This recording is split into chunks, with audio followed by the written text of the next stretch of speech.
अस्सलाम वालेकुम friend, this is Ejaz from the medicine सरकार। मैदे का मसला आजकल इतना ज़्यादा हो चुका है कि अगर मैं ये कहूँ कि एक भगोड़ा हुआ मसला है, जिस तरह एक मुजरिम भगोड़ा होता है, इस तरह ये मसला भी भगोड़ा हो चुका है। क्योंकि आजकल हर एक बंदे को ये मसला है और जो इलाज है उसका वो नाम नहीं ले रहा ठीक होने का। तो मैं इस बार कई वीडियो बना चुका हूँ इस टॉपिक पर। यानी मैदे के हवाले से मैंने सिरप बनाई है, मैंने इसके बारे में बात की है कई वीडियोज़ में। आप यकीनन अगर मेरे चैनल पे जाएँ आप देखें तो आपको बहुत सी वीडियोज़ मिल जाएगी। और आज अगेन इस तरह ही एक सेम वीडियोज़ है जो कि मैदे के हवाले से है, और वो मेडिसिन के बारे में बात कर रहा हूँ। आज मैं डिस्कस करूँगा और उस मेडिसिन का नाम है मोटिलियम। जी हाँ, मोटिलियम भी सेम इसी कैटेगरी में है जो मैदे के मसाइल होते हैं।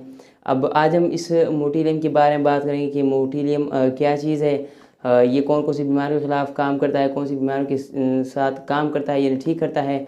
इसके अलावा ये कितनी मिकदार में लेनी चाहिए, इसकी डोज कितनी है, और इस बारे में ये बात करेंगे कि ये जो मोटिलियम दवाई ये कौन कौन सी दवाइयों के साथ हमें नहीं लेनी चाहिए। और ये जो और रोज़ है यानी अपनी जो मुकर्रर हद होती है उससे ज़्यादा मिकदार में अगर ये दवाई खा ली जाए तो इसके क्या नुकसान है, और जो नुकसान है उसका फिर इलाज क्या होगा। ये तमाम बातें आज हम इस वीडियो में डिस्कस करेंगे। तो मेक श्योर वीडियो को एंड तक देखिएगा, लाइक और शेयर कीजिएगा, चैनल को सब्सक्राइब करें, बेल आइकन बजाएगा ताकि हर वीडियो की नोटिफिकेशन सबसे पहले आप तक पहुंच सके। मोटिलियम एक ब्रांड नेम है डोमपेरिडोन का। डोमपेरिडोन एक एंटीमेटिक या प्रोकाइनेटिक ड्रग भी इसको कह सकते हैं, उल्टियों के लिए इस्तेमाल की जाती है। अब प्रोकाइनेटिक एजेंट क्या है? प्रोकाइनेटिक वो एजेंट है जब हम खा लेते हैं, अब डोमपेरिडोन प्रोकाइनेटिक है, अब डोमपेरिडोन को हम खा लेते हैं तो ये क्या कहते हैं, हमारे जिस्म का जो मूवमेंट है, हमारे इंटेस्टाइन का, स्टमक का, जो मैं पहले बता चुका हूँ, लेकिन वो एंटीमेटिक्स का जो इस दवाई का इंट्रोडक्शन था। लेकिन सेम वही चीज़ है कि ये हमारे जिस्म का जो अंदर जो स्टमक है या इंटेस्टाइन है उसका जो मूवमेंट है, बाउल मूवमेंट, उसको तेज़ कर देता है और फिर जो खाना है वो ऊपर की तरफ नहीं जाता, वो नीचे जाएगा। अब एक चीज़ जो पाइप है वो नीचे की तरफ ऐसी जा रही है तो ऑब्वियसली वो ऊपर तो नहीं जाएगा, नीचे ही जाएगा। तो इस तरह फिर ये उल्टियों का जो कंडीशन है वो ख़त्म हो जाता है, क्योंकि सारा जो खाना है वो नीचे की तरफ जा रहा होता है। तो इसको प्रोकाइनेटिव एजेंट कहते हैं और ये इसका तरीक़ाकार है। या अगर इसकी प्राइस की बात करें तो ये पाकिस्तानी मार्केट में 111 रुपीज़ में अवेलेबल है।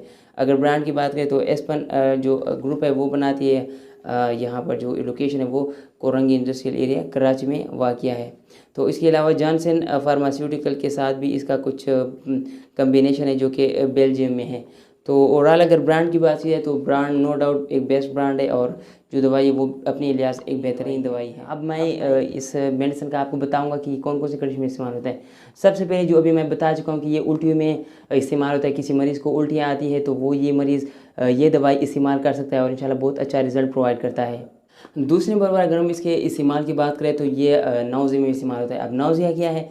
नाउज़िया वो कंडीशन होती है जिसमें उल्टी जो होती है, उल्टी करने का दिल करता है लेकिन उल्टी उस टाइम आता नहीं है, तो सिर्फ यहाँ पे उल्टी करने को दिल करता है, बाकी उल्टी नहीं होती। तो उस कंडीशन को नाउज़िया कहते हैं। तो उल्टी में इस्तेमाल होती है, नाउज़िया में इस्तेमाल होती है। और इसके बाद जो तीसरी कंडीशन है वो है गैस्ट्रोपरेसिस। अब गैस्ट्रोपरेसिस क्या चीज़ है? गैस्ट्रोपरेसिस वो कंडीशन है जब भी कोई पेशेंट इस कंडीशन में मुब्तला हो या इस बीमारी का शिकार हो, वो जब भी जिस टाइम भी खाना खाएगा, बेशक उसने सुबह नाश्ता किया है फिर वो रात को खाता है, जैसे ही वो खाना खाने बैठ जाएगा वो 2-3 नवाले खाएगा और फिर वो ऐसा महसूस करेगा कि उसका जो मैदा है वो फुल हो चुका है। तो उस कंडीशन को गैस्ट्रोपरेसिस कहते हैं। और इस कंडीशन में वो थोड़ी सी भी खाना खा ले तो वो ऐसा फील करता है कि उसका जो मैदा है वो फुल है और वो इतना खाना खा चुका है, हालांकि उसने इतना खाना नहीं खाया होता। तो उसलिए इस दवाई को अगर आप उस कंडीशन में इस्तेमाल करें तो आपको बहुत अफाका पड़ सकता है। आप अगर थोड़ा सा भी खाना खाएंगे तो आप ये वो बोझ नहीं होगा। उस कंडीशन में ये होता है कि वो जो खाना है वो फिर बोझ होता है, इतना बोझ होता है कि आपको खट्टी डकारी आती है, फिर तरह तरह के मसाइल बन जाते हैं मैदे के। और तब तक ये होता है जब तक कि वो खाना हज़म नहीं हो जाता सही तरह से, बहुत टाइम के बाद या डकारों के बाद आपको आराम नहीं मिलता। तो उस कंडीशन में भी मोटिलियम इस्तेमाल होता है। अब ये तो हमने इस्तेमाल की बात की कौन सी बीमारी में या कौन सी मसाइल में इस्तेमाल होती है। अब हम बात करते हैं इस बारे में कि आखिर ये तो इन मसाइल को ठीक करती है, लेकिन आखिर कैसे ठीक करती है, क्या तरीक़ाकार इस दवाई का कि ये इतने जो 2-3-4 मसाइल है वो ऐसे ठीक कर लेती है। और इसको सिंपली कहते हैं मोड ऑफ एक्शन या मेकनिज़म ऑफ एक्शन। जितने भी एंटीमेटिक या प्रोकाइनेटिक ड्रग्स होते हैं वो क्या करता है, अब डोमपेरिडोन है या मोटिलियम है, ये भी एंटीमेटिक ड्रग्स है यानी उल्टों के खिलाफ इस्तेमाल होती है। ये ड्रग क्या करता है, ये हमारे जो जिस्म में जो ब्रेन और हमारे जिस्म के दरमियान में जो मैसेंजर्स होते हैं, जो नर्व के ज़रिए मैसेज पहुंचाते हैं, ये उसका जो एक्शन है ब्लॉक कर देते हैं, यानी वो जो भी काम करता है यानी दिमाग से लेकर जिस्म तक पैगाम पहुंचाता है या वापस जिस्म से लेकर दिमाग तक जो पैगाम है वो पहुंचाता है, उस जो एक्शन को है वो काम जो है वो मोटिलियम या डोमपेरिडोन या जितने भी एंटीमेटिक्स है वो ब्लॉक कर देता है। और जो अब कौन सा नर्व जो नाउज़िया और वोमिटिंग पैदा करता है उस नर्व को वो ब्लॉक कर देता है, फिर हमारे जिस्म और दिमाग के दरमियान वो राब्ता कट जाता है और हमारे दिमाग को पता नहीं चलता कि हमारे जिस्म में ये कंडीशन है कि उल्टी का दिल कर रहा है या नाउज़िया हो रहा है या ये जो बाकी कंडीशन है, तो वो फिर हमें पता नहीं चलता और स्टिल फिर हम फील करते हैं कि हम ठीक हो गए हैं। इसके अलावा ये हमारे जो स्टमक है, मैदे और जो आंतें हैं, बड़ी आंतें या छोटी आंत, उनका जो मूवमेंट है, इंटेस्टाइन मूवमेंट जो अपना एक मूवमेंट है उसको तेज़ कर देता है और फिर जितना मूवमेंट तेज़ होगा उतना ही खाना जल्दी नीचे की तरफ जाएगा और हम खाना जल्दी हजम करेंगे और बाकी खाना हमें करने को दिल करेगा। अब बात करते हैं हम कांट्रा इंडिकेशन के बारे में, यानी कौन सी कंडीशन में इस दवाई को इस्तेमाल नहीं करना चाहिए क्योंकि फिर उस कंडीशन में नुकसान होता है, तो इसलिए आपको पता होना चाहिए कि कौन कौन सी कंडीशन में इसको इस्तेमाल नहीं कर सकते। सबसे पहले जो कांट्रा इंडिकेशन है वो है एलर्जिक टू दिस मेडिसिन। अगर आप इस दवाई से एलर्जिक है या एंटीमेटिक जितना पूरा जो ग्रुप है आप उनमें से किसी भी दवाई से एलर्जिक है तो आपको ये दवाई इस्तेमाल नहीं करनी चाहिए क्योंकि उसी पे क्या होगा, आपको उल्टियाँ आएगी, अगेन जो मसला है। उसके अलावा खारिश की जिस्म पर दाने निकल सकते हैं और भी ज़्यादा मसाइल हो सकते हैं, तो आप इस दवाई को फिर मना करें। अगर आपके जो पिट्यूटरी ग्लैंड में कोई ट्यूमर है जिसको प्रोलेक्टिनोमा भी कहते हैं, अगर वो कंडीशन है आपको, अब जो ट्यूमर है आपकी जो पिट्यूटरी ग्लैंड में वो आप इतना डिटेल तो नहीं रखती, लेकिन सिंपली आपके सर में अगर कोई सीरियस इशू है तो फिर आपको ये दवाई इस्तेमाल नहीं करनी चाहिए। तीसरे नंबर पर है अगर आपको स्टमक ब्लीडिंग होती है यानी मैदे से आपको खून बहता है तो आपको भी उस कंडीशन में ये दवाई इस्तेमाल नहीं करनी चाहिए। अब बात करते हैं ड्रग इंटरेक्शन के बारे में। ड्रग इंटरेक्शन क्या है? ड्रग इंटरेक्शन वो कंडीशन है या वो चीज़ है कि जिसमें अगर एक दवाई को दूसरी दवाई के साथ लिया जाए तो दोनों में इंटरेक्शन हो जाती है, यानी वो एक दूसरे को पसंद नहीं करते तो नुकसान हमारे जिस्म को हो जाता है, वो एक दूसरे से लड़ पड़ते हैं तो हमारे जिस्म को ही नुकसान होता है। तो उन कंडीशन में अब मोटिलियम के साथ कौन कौन सी दवाइयाँ आप नहीं खा सकते उस बारे में अब हम बात करते हैं। सबसे पहले जो ड्रग्स है वो है एंटी फंगल जितने भी ड्रग्स है, केटोकोनाजोल, फ्लोकोनाजोल, वेरिकोनाजोल, पेसोकोनाजोल, ये तमाम जितने भी कोनाजोल यानी एंटी फंगल जितने भी ड्रग्स है आपको वो दवाइयाँ इस्तेमाल नहीं करनी चाहिए। अब ये दवाइयाँ क्यों नहीं इस्तेमाल करनी चाहिए ये तो मैं बता चुका हूँ, लेकिन आखिर क्या वजह है कि सिर्फ ये दवाइयाँ इस्तेमाल नहीं करती वो अभी मैं एंड पे आपको बताता हूँ जब ये लिस्ट कंप्लीट हो जाए, और ये भी बताऊंगा कि कौन कौन से नुकसान आपको दे सकते हैं। मोटिलियम के साथ आप एंटी HIV मेडिसिन यानी जिन लोगों को एड्स है वो मेडिसिन भी आप इस्तेमाल नहीं कर सकते, जैसा कि रेटोनोविर और सेक्विनोरोविर इस तरह नाम है, वो आप इस्तेमाल नहीं कर सकते, आपको कोई नुकसान हो सकता है। इसके अलावा हेपेटाइटिस C की जो बीमारी है उसके इलाज के लिए जो मेडिसिन इस्तेमाल होती है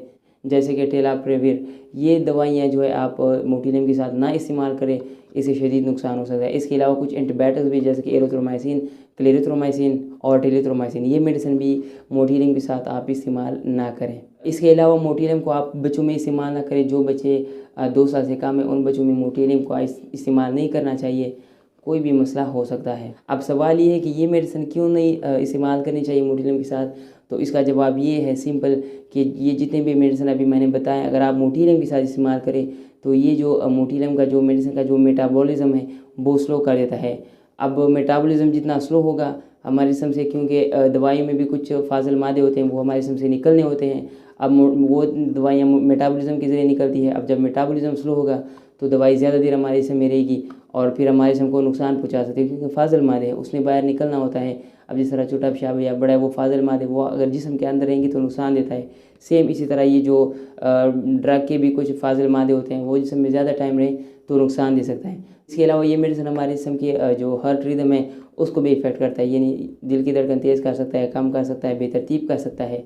तो इन तमाम कंडीशन में जो हम दवाइयाँ हैं वो नुकसान दे सकती है, तो इसलिए ये दवाइयाँ आपको अवॉइड करनी चाहिए। बात करते हैं इसके डोज के बारे में, यानी मोटिलियम की डोज कितनी लेनी चाहिए, कितनी मिकदार में लेनी चाहिए, क्योंकि हर दवाई का एक मुकर्रर लिमिट होता है, उस लिमिट में रहकर दवाई लेनी पड़ती है। अगर डोज की बात करें तो एडल्ट में 1 से 3 टेबलेट आप ले सकते हैं, एक दिन में 3 टेबलेट सुबह दोपहर शाम ले सकते हैं। और ड्यूरेशन की बात करें तो आप ज़्यादा से ज़्यादा 1 हफ्ता तक ये दवाई खा सकते हैं, उसके बाद आप ये दवाई छोड़ दें, क्योंकि 1 हफ्ते तक तो मुझे नहीं लगता कि पूरे 1 हफ्ते तक उल्टियाँ होती है। अब वो कुछ कंडीशन में होती है जैसे कि प्रेगनेंसी में, वो तो नेचुरल प्रॉब्लम है, प्रेगनेंसी में उल्टियाँ होती है तो इसलिए ज़्यादा परेशान होने की आपको ज़रूरत नहीं है। और वैसे भी प्रेगनेंसी में इतनी ज़्यादा मेडिसिन अलाउ भी नहीं होती, इजाज़त भी नहीं होती, क्योंकि नुकसान पहुँच जाती है। छोटा बच्चा होता है, आप 2 साल से कम बच्चों को अलाउ नहीं है तो क्या आपको क्या लगता है कि प्रेगनेंसी वाले मरीज़ को देनी चाहिए? बिल्कुल भी नहीं देनी चाहिए। अगर बच्चों की बात की जाए तो ये दवाई अब 2 साल से कम कुछ में अलाउ नहीं है, लेकिन 2 साल से ऊपर के जितने भी जो बड़े बच्चे हैं, आप उनको 2 टाइम दे सकते हैं, सुबह और दोपहर शाम को। अब इम्पोर्टेंट चीज़ ये है कि ये दवाई खाने से पहले लेनी पड़ती है, यानी कम से कम 15 मिनट आपने पहले लेनी है। अगर आधा घंटा पहले आप ले सकते हैं यानी खा सकते हैं तो बहुत ही बेहतर है, लेकिन 15 मिनट से कम का फासला हो खाने और दवाई के दरमियान में तो फिर शायद आपको ये फ़ायदा नहीं देगा। मैं फिर आगे कुछ नहीं कह सकता। अब बात करते हैं आखिरी चीज़ के बारे में। आखिरी चीज़ क्या है? वो है ओवरडोज़। ओवरडोज़ से मुराद है कि अपनी मुकर्रर हद से ज़्यादा मिकदार में दवाई खा लेना। अब ओवरडोज़ बहुत ही नुकसानदेह चीज़ है। ओवरडोज़ से हर दवाई का अपना अपना एक अलग नुकसान होता है और उस नुकसान का जो कंडीशन है वो सीरियस होता है।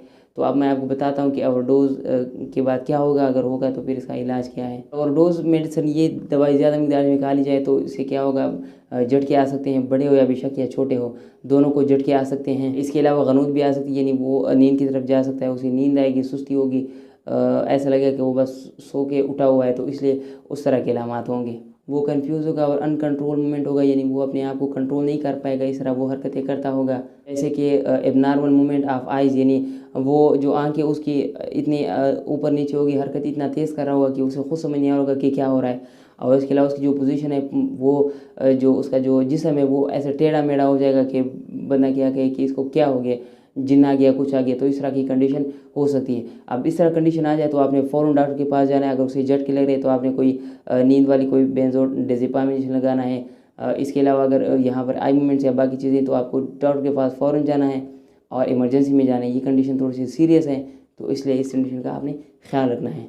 तो ये कुछ डिटेल थी इस दवाई के बारे में। मुझे उम्मीद है आपको बहुत मालूमात हासिल होगी। अगर स्टिल आपका कोई भी सवाल इस दवाई के बारे से, तो आप मुझे कमेंट सेक्शन में बता सकते हैं, मैं इंशाल्लाह आपको इंस्टेंट रिप्लाई दूंगा। मुझे उम्मीद है आपको वीडियो पसंद आएगा। अगर पसंद आ जाए तो प्लीज़ वीडियो को लाइक करें, शेयर भी कर दीजिएगा। इसके अलावा अगर चैनल पर हैं तो चैनल को सब्सक्राइब करें, बेल आइकन बजाइएगा, ताकि हर नोटिफिकेशन सबसे पहले आ जाए पहुँच के। आज के लिए बस इतना ही। अपना ख्याल रखिएगा। नतीजा साइनिंग ऑफ। अल्लाह हाफिज़।